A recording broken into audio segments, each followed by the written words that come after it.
Jangan lupa like, comment, and subscribe channel YouTube TVRI Bengkulu dan nyalakan lonceng notifikasinya.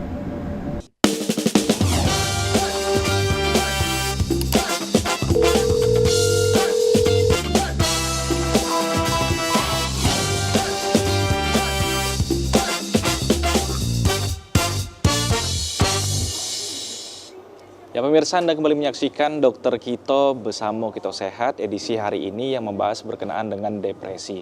Dan tentunya kita masih bersama dengan kedua narasumber kita, ada Dokter Lisda dan juga Dokter Junia nih. Kita langsung ke slide PowerPoint mungkin dokter, karena memang secara definisi tadi kita sudah bahas secara umumnya dokter. Oke, ini ya.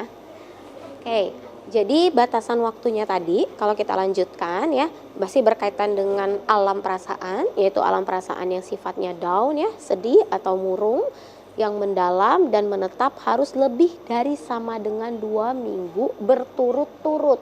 Oke. Ya, jadi ini kadang-kadang satu kata aja bisa salah arti ya. Jadi 2 minggu, tapi 2 harinya sekarang, sembuh seminggu, 2 hari lagi nanti nangis, ya biasa aja kita kan kalau nangis ya gitu. Jadi itu nggak bisa dihitung kayak gitu. Jadi harus kata kuncinya adalah 2 minggu berturut-turut. Artinya memang ia full gitu tanpa ada jeda sembuh. Karena nanti justru kalau dia hilang timbul justru bisa kemungkinannya yang lain ya dok ya, kemungkinannya. Kalau dia ada periode sembuh. Nah, kemudian setelah lebih dari sama dengan 2 minggu, baru kita yakin benar nih pasien depresi harus mengganggu 3 aspek tadi. Minimal aja 2 sebenarnya, gitu ya. Nanti seiring dengan tingkat grade-nya ya, kalau kita lanjutkan lagi ya. Nah, nanti mungkin boleh dibantu next slide. Nah, nanti kalau kita berbicara soal depresi itu, berbicara kembali tentang depresi, nanti dia akan ada beberapa grade-grade ya. Artinya, nah sebelum kita masuk ke grade-nya, kita lihat dulu nih dari segi epidemiologinya. Artinya sebarannya, kebanyakan pada kasus apa sih, seperti apa dia muncul.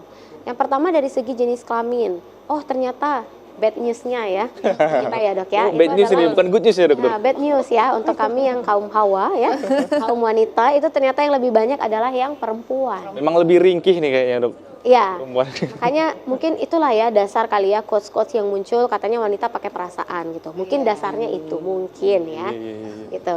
Kemudian dari segi usia ternyata 50% kasus itu terjadi pada usia 20 sampai 50 tahun.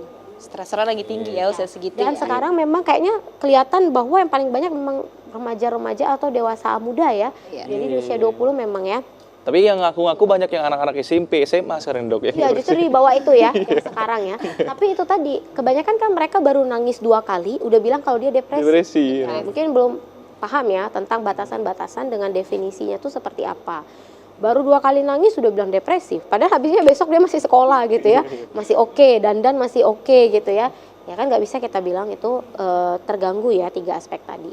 Kemudian sebaran terbanyak berikutnya adalah ternyata status perkawinan itu memegang peranan. Ini juga lagi viral ya kasusnya ya.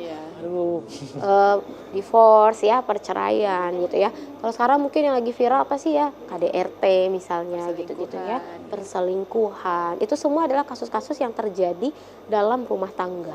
Dan ternyata itu memegang peranan penting untuk peningkatan kasus depresif. Gitu. Jadi dia akan merembet ya ujung-ujungnya nanti kalau kita lihat sekarang lagi viral kasus-kasus ini, jangan terkejut kalau ternyata nanti ke depannya angka depresif juga akan meningkat. Bisa jadi gitu. Karena memang kan lagi banyak ya yang mulai up gitu ya kasus-kasus seperti itu. Ya. Oke. Kemudian kita lihat penyebabnya apa nih? Kenapa bisa terjadi depresif ya?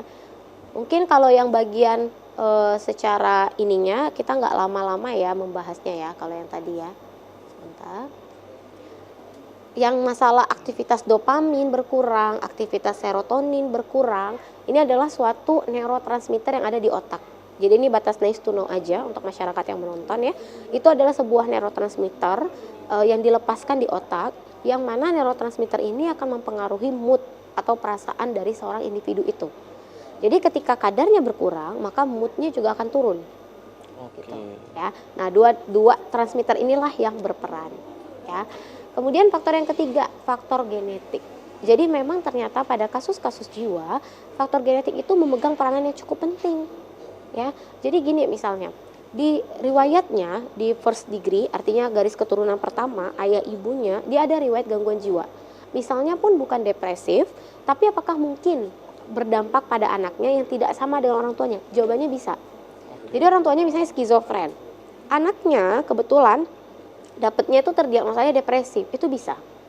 Jadi nggak harus sama ya, bukan berarti genetik itu orang tuanya harus depresi dulu baru anaknya depresi, enggak. Intinya berkaitan dengan gangguan perasaan berarti dok? Betul, gangguan jiwa lebih tepatnya. Jadi semua case gangguan jiwa ada begitu banyak ya sebenarnya ya. Mungkin kalau masyarakat yang sering menonton Dokter Kito udah sering familiar nih dengan beberapa terminologi. Misalnya skizofrenia, bipolar, ya, atau gangguan-gangguan cemas menyeluruh dan lain sebagainya. Kalaulah di garis keturunannya itu pernah terdiagnosa seperti itu, maka ada kemungkinan nanti ke anaknya dia akan juga punya riwayat atau bisa terdiagnosa gangguan jiwa. Nah, bisa saja salah satunya adalah depresi. Gitu. Jadi nggak harus sama artinya ya. Kemudian berikutnya ada faktor psikososial. Nah, inilah yang paling banyak. Jadi sebenarnya dopamin, serotonin sama genetik nggak bisa berdiri sendiri. Jadi nggak bisa, aku ada gennya nih, ya udah aku pasti muncul. Enggak, belum tentu. Bisa aja gen tuh ada tapi diam aja ya dok ya di dalam. Dia tidak akan muncul, tidak akan mencuat ke permukaan kalau yang keempatnya nggak ada. Gitu. Jadi dia multifaktorial sih sebenarnya. Jadi ada banyak faktor bergabung, udah deh tercetus. Nah, yang keempat inilah biasanya pemantiknya ya istilahnya ya. Itulah pemicu api utamanya. Jadi faktor psikososial yang banyak case tadi kita jumpai berkaitan dengan stresor kehidupan, misalnya kematian, ya, ditinggal orang yang dicintai, itu termasuk stresor yang berat ya kalau berpisah seperti itu. Kemudian kecelakaan, itu juga stresor. Putus cinta, itu juga termasuk stresor ya. Kemudian masalah-masalah lain yang dijumpai stresor itu berkaitan dengan psikososial tadi. Lalu yang terakhir adalah faktor kepribadiannya. Makanya tadi udah saya singgung di depan. Belum tentu individu A depresi kena kasus perceraian, yang B nggak depresi. Bisa terjadi, padahal mereka sama-sama bercerai misalnya kasusnya divorce. Tapi beda case-nya, beda outcome-nya. Yang satunya jadi depresi, yang satunya enggak. Gitu. Kenapa? Karena kepribadian mereka juga nggak sama. Gitu. Nanti mungkin kita akan membahas ya di satu topik tentang kepribadian lebih baiknya. Jadi kita bisa tahu ada macam-macam nih kepribadian. Satu contohnya tadi adalah yang dia orangnya perfeksionis. Ada lagi namanya tipe narsistik ya dok ya. Narsistik ini juga rentan loh untuk jadi depresif. Narsistik itu apa? Orang itu selalu mau nomor satu. Apa-apa mau nomor satu. Pusat perhatian ya. Ya, dia mau orang tuh semua mata itu tertujunya ke dia gitu. Dalam segala momen. Jadi kalau ada yang dia rasa itu bisa melebihi dia, nah dia nggak suka tuh.